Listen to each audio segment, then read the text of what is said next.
Hey, Mitchell Black here. I want to say thank you. Thank you very much for following this YouTube channel. And I want to encourage you to click the link below to subscribe. The only way that we can get this mission out there is for you to subscribe to this channel. And this mission is about giving you the right information. I'm going to break down everything that you would need to know as far as nutrition goes. That's it. And it's going to be super simple. And it's going to blow your mind because it's going to be way simpler than anything you've ever been taught. And here's what I want to talk to you about is that I'm going to give you all the information. I'm not going to give you all the answers. So all the answers are in the book. And the reason that the answers are in the book is because part of this book is a workbook. So the last 30 pages of this book, you will actually fill out your specific plan of what your needs are. I'm not going to stand up here and give you some type of general, hey, this works for everybody. I'm going to cast a vision for you of what actually needs to happen as far as nutrition goes, and then you'll take those tools and apply it in your own journey. All right, so here's the deal. When you look at nutrition, when you look at exercise, that's an ungoverned, unregulated field. So when you don't see success, whether it's general population, I just want to lose weight, I want to be healthy, I don't want to be diabetic. Whether it's sports specific, I would like to swim faster, I would like to run farther, whatever that is. Are you uneducated or do you have the wrong information? And more than likely, it's not that you're not uneducated. You're all really smart people. And you strive after the same goal. You go to school, you want continuing education, you're trying to learn. But the information is more than likely broken. The information, as far as nutrition and exercise goes, is probably created through some Google post that somebody wrote a blog about, and because we absorb it, we go, oh, that's right, because it's on the internet. As funny as that is, but it's actually true. There's no governing body for exercise or nutrition, so a lot of the information you get is really broken. And then what happens? I've been doing this my whole adult life. Anybody that I've ever met with, the answer of them losing weight or gaining muscle or whatever is not because they eat too much. I do not meet with people. I'm going to give you a lot of weight loss examples, but it'll work a lot with sports nutrition. I don't meet with people that can't lose weight because they eat 6 pizzas a day. That's not what happens. Most people can't lose weight because of what they're eating, not the amount that they're eating. And when you start asking the right questions, you start getting the right information. How come you can eat 500 calories of, you can eat 1,000 calories of cake and ice cream, but you couldn't eat 2 500-calorie sandwiches? How come you're never full on chips at the Mexican restaurant, but you couldn't imagine eating 3 salads? That would never happen. And then how come 500 calories of chicken is supposed to be healthy and make me thin, but 500 calories of cake is supposed to make me fat? They're both 500 calories. So if weight loss, if muscle gain, if it was all about thermodynamics and energy balance, eat less and exercise more, I wouldn't have a job. There's no way. You could just get on a treadmill, burn a bunch of calories, and stop eating, and you would magically weigh whatever you wanted to weigh. Then how come you store fat in certain areas? How come people might store fat here, but they don't store fat here? You might store fat in your belly, but you don't store fat on the back of your hands. Why is that? Are we uneducated, or we just have the wrong information? We more than likely have the wrong information, because more often than not what we hear is we should eat less and exercise more, or we should eat more, we should stop doing this. And what really stimulated the writing of this book was that more often than not we dominate a certain value of what we want to learn. Whether I want to go gluten-free, I want to be vegan, I want to be pescatarian, I want to be be whatever you want to be, I don't care. But what happens is we'll look at that and say, I heard that gluten-free is the cool thing to do. Not saying it's not, but we'll over-dominate that gluten-free and learn everything that there is to learn about gluten-free, not really realizing that most gluten-free options actually have more carbohydrates than non-gluten-free options. And then we might say, I want to be vegetarian. Cool, be all the vegetarian you want to be, totally fine. But there's big difference between being vegetarian and, I love my sister, but I'll use my sister as an example, who went vegetarian and lived off grilled cheese sandwiches and french fries. There's a big difference. And she wound up gaining a bunch of weight, and she's lost it now. But I joke around with her all the time. There's a big difference between I want to be whatever and then understanding the values, all right? So here's the deal. I said I'm going to talk to you about everything that really matters in your success. I'm not going to talk to you about biochemistry. Nobody wants to learn that. This is not 300 pages of biochemistry. You might not even know what biochemistry is. You don't even want, like, do you really want me to talk to you about cell metabolism today? Nobody wants to do that. That's dumb. And what we don't want is just to vomit a bunch of information on you. You want to walk out of this conversation with, I know what I need to do. I'm ready to learn, ready to dominate my success. What do I need to do today that is the most valuable things for me to do? So let's look at it. If we look at all the things that make us successful in our diet, from 0% to 100%, what is the most valuable thing for me to do? All of your training works like this. These are principles that you're going to try to implement in your training and in your diet to see success. When you guys train in the pool, the coach is not looking at like, oh, maybe this would be kind of cool, this would be kind of cool. What they're doing is trying to say, look, we have limited sessions, right? We only have so many sessions we're going to do per week, per day, before the next meet. What is the most valuable thing that produces the most productivity that I could do? What could I have you do in that pool that will greatly increase our chances of winning the race? What can I do in my diet that will either propel that or get me some other goal, lose weight, gain muscle, whatever you can think of? Well, let's look at that.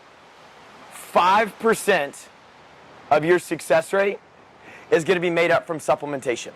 So if my only dietary measure is take vitamins, drink protein shakes, take fish oil, whatever, I have about a 5% success rate of actually reaching my goal. I'm not saying those are bad. I take vitamins every single day. I'm not telling you you shouldn't take vitamins. I drink 1 to 2 protein shakes every day. I'm not saying you shouldn't do that.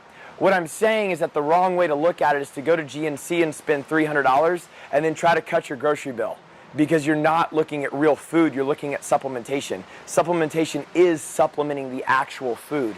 So about 5%. About 5% is going to come from food quality. So typically what we'll see is people will say, well, whenever I eat really well, and I eat organic, and I eat, and dude, do it. Like, I will 100% tell you that the organic option at the grocery store is way better than McDonald's, 100%. But if your only measure of your success is when I eat really well, I eat clean, that's cool, but it doesn't really tell us the whole story. Then we have about 10% of your dietary success is made up through meal timing. So when I eat every 3 hours. We actually see a higher chance of becoming type 2 diabetic, insulin resistance, syndrome X, or hyperinsulinemia by eating that often.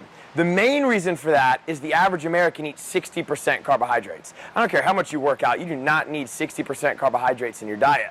So if we look at that, we look at, on average, 60% carbohydrates, and then we look at the volume of sugar, and we look what we're told is healthy. We're told that a healthy breakfast is cereal, banana, yogurt, orange juice. Buddy, you had 100 grams of sugar with your granola bar and your even more fruit in there. You pounded 50 grams of sugar, 75 grams of sugar. Eating every 3 hours with your snack bar is what's pounding out all that carbs and sugar. I'm not saying carbs and sugar are bad. Don't tune out on that. We're going to talk about it. But then you have 80% left over. So what are we trying to do? We're trying to close the gap. How do I get you from where you are to your potential as quickly as possible? That's what any coaching method is, right? I told you these are principles. So 80% of your dietary success is going to be made up of volume and macronutrient. So how much I eat and disperse between my macronutrients. So number one, volume. How much you eat per day. That is a massive amount of your success. You would not, we're going to talk about it in a second, but you would not believe how many people are not eating enough. And I know that's crazy, right? I eat plenty. No, you don't. So more than likely, you're not eating enough.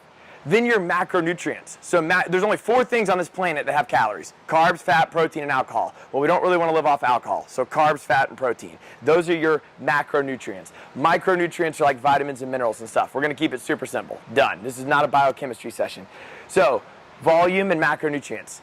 That's what gets you your success. So before we even talk about whatever this nutrition finances thing is you have to see what's most valuable. What's most valuable in your training? What's most valuable when you're at the gym? What's most valuable in your nutrition? Is it supplementation? Is it eating every 3 hours? Is it eating organic? They play factors, but they don't nearly match the amount you're eating and the volume of carbs, fat, and protein that you're eating. And then you're probably like, well, that sounds really interesting. I wish there was a book about it. Lucky for you, there is.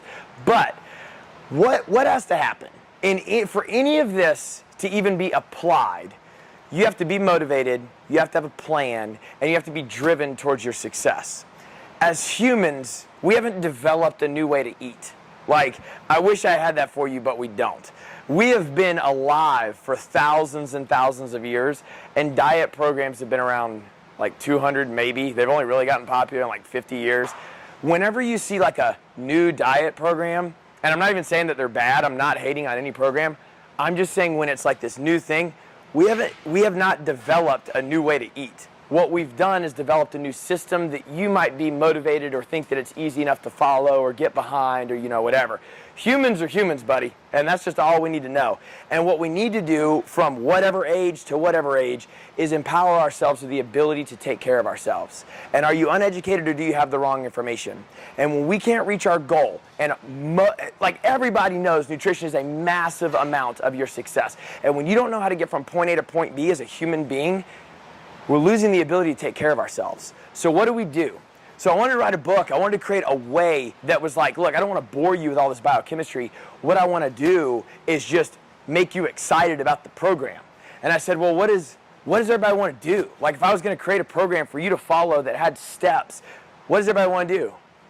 Everybody wants to be filthy rich, and everybody wants to feel good about themselves, right? And whether it's you at home in the mirror or whether it's you walking around, two things everybody wants to do is beat Jeff Bezos and be worth $150 billion and then be super confident in the clothes they're wearing and the bathing suit they got on. So I was like, great, let's develop a program called Nutrition Finances.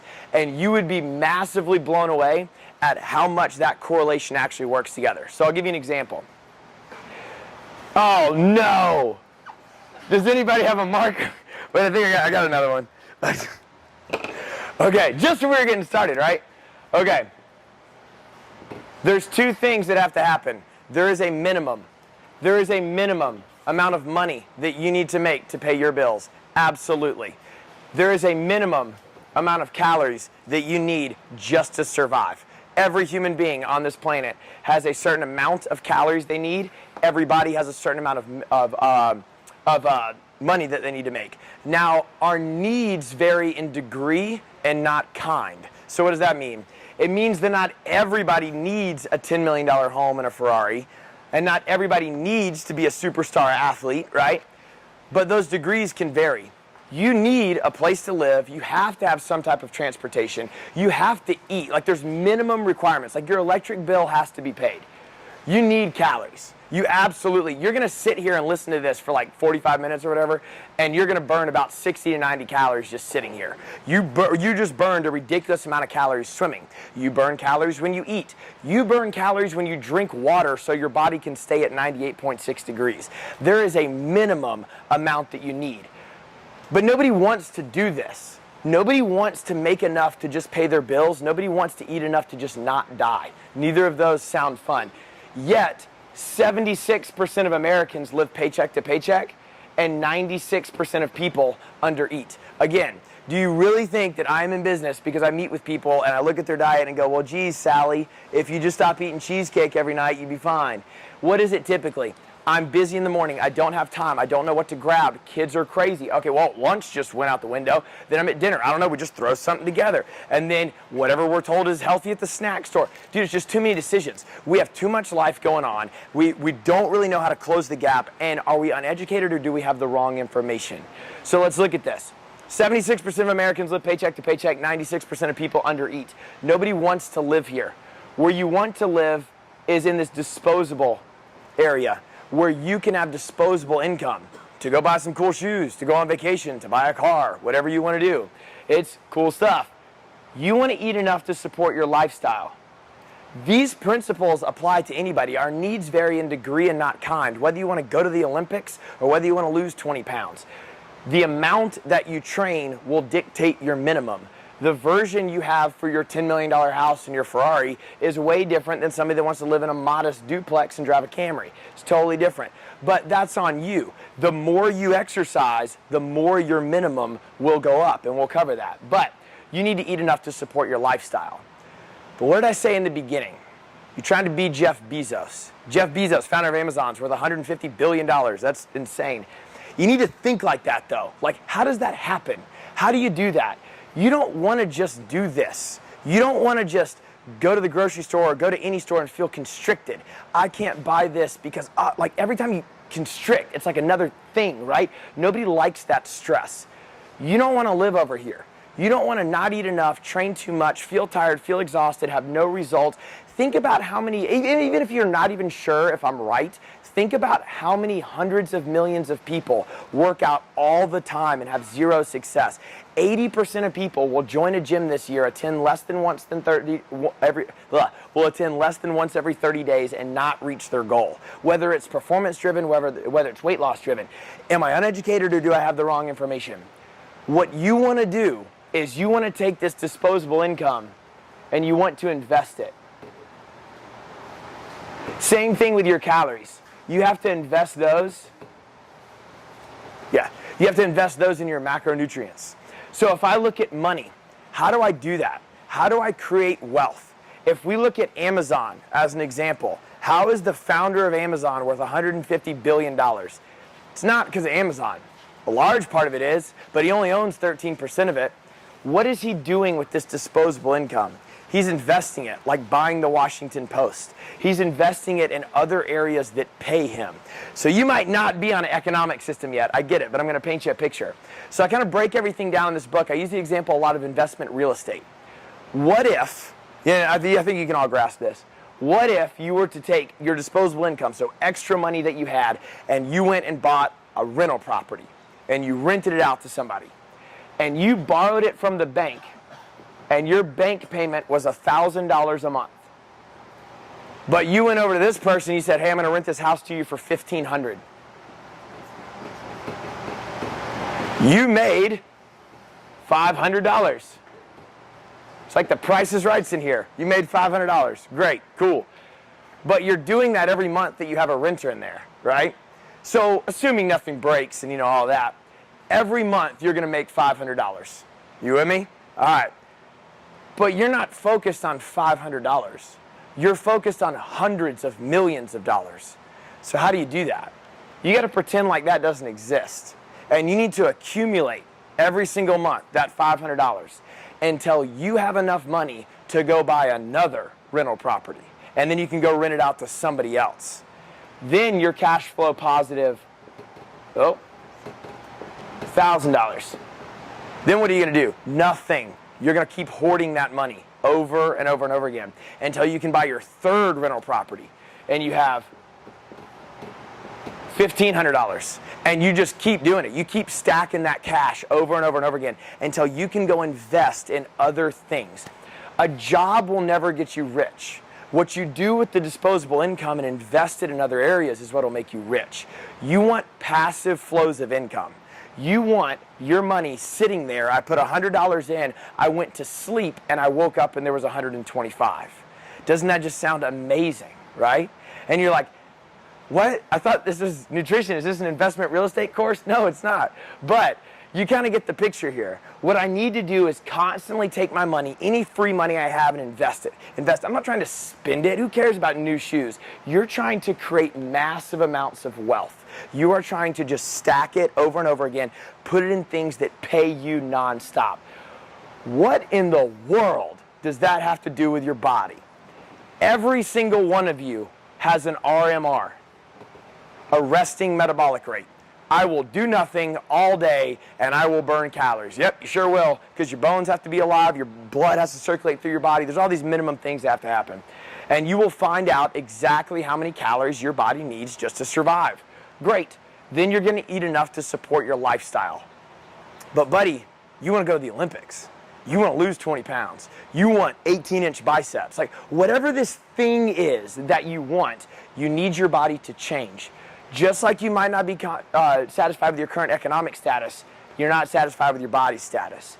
So you need to take all of your calories and invest them in nutrients. You need to invest them in carbs, fats, and protein. It's not even that complicated. It's just in our lives we've never really been taught how to eat. We're taught that some foods are good, some foods are bad. Maybe I should get some. You're not even taught about money. Nobody's taught about money. I don't know, maybe I should make some, like that'd be kind of cool, I guess. You're not taught how to break things down and levels of investment, how to create massive amounts of wealth. Am I uneducated or do I have the wrong information? So how do I invest this? What I need to do is say, what are my goals? What am I trying to do? In the book, I break down exactly how to figure out your body's amount of calories. When you look at this and you're like, how do I know that? How do I figure this stuff out? I told you in the beginning, I'm going to give you all the answers, right?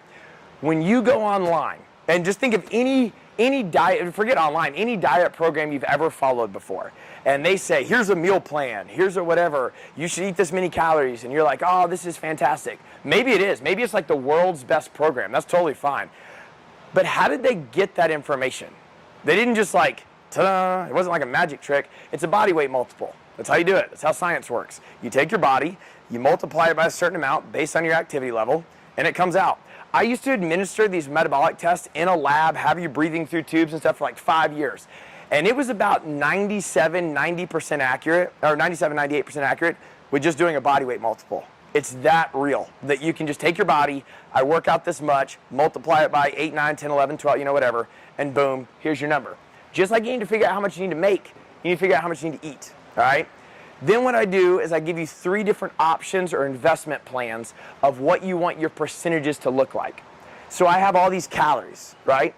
I need to invest them in a certain amount of percent of carbs, fat, and protein.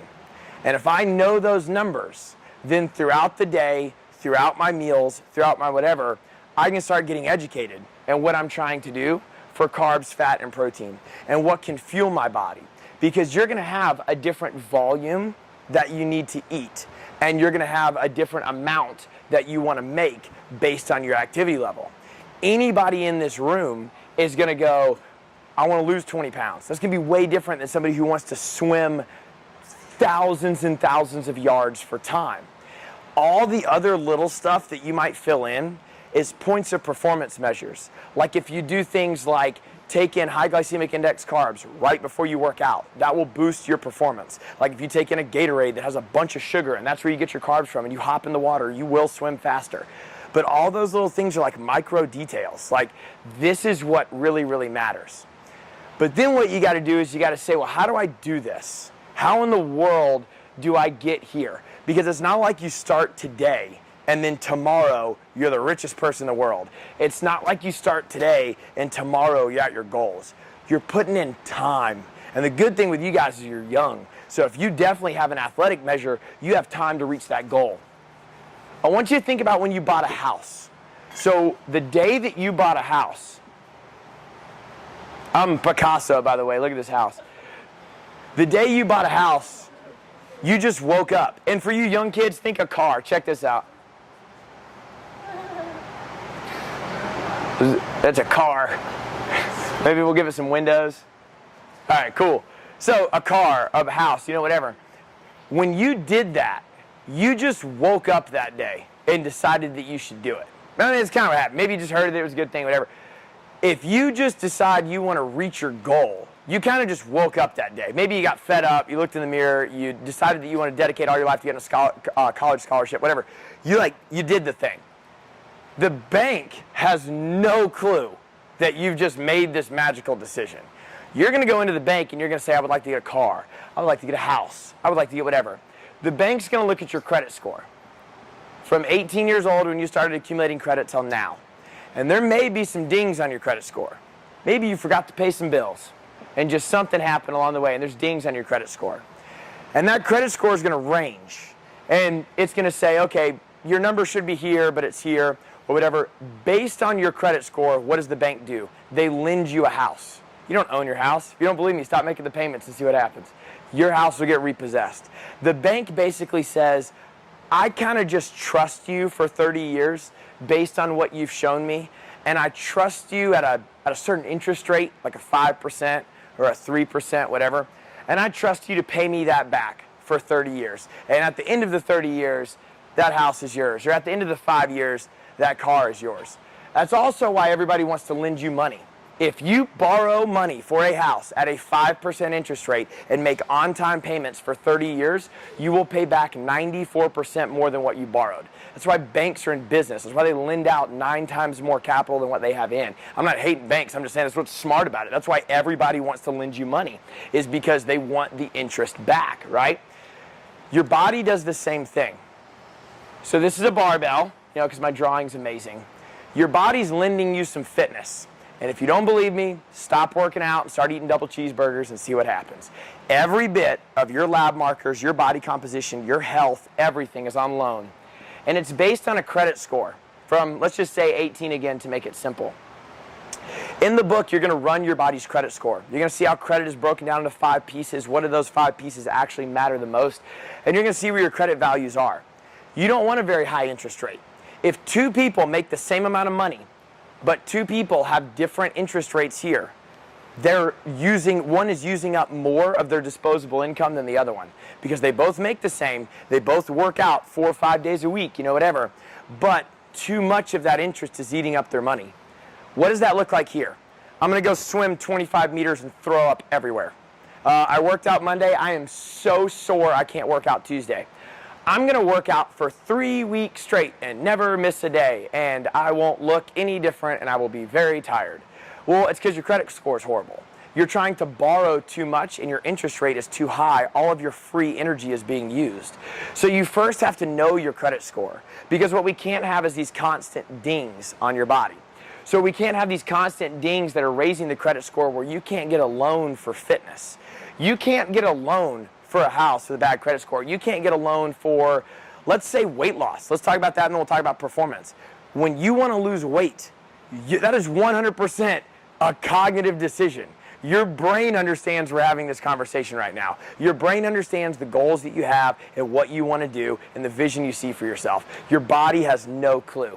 It is just, your body is still in the woods with a hatchet 200 years ago, and you're sending emails with your brain. Check that out. Like, your body's not any different than what it was. The second that it feels deprived, it will constrict everything. If we came up here and we looked at your monetary system, and you come home today, and on the news, the government's going to start raising the taxes, 10%. 10% of your taxes are coming out of your paycheck starting now. What are you going to do? You're going to constrict. You're going to go, oh, crap.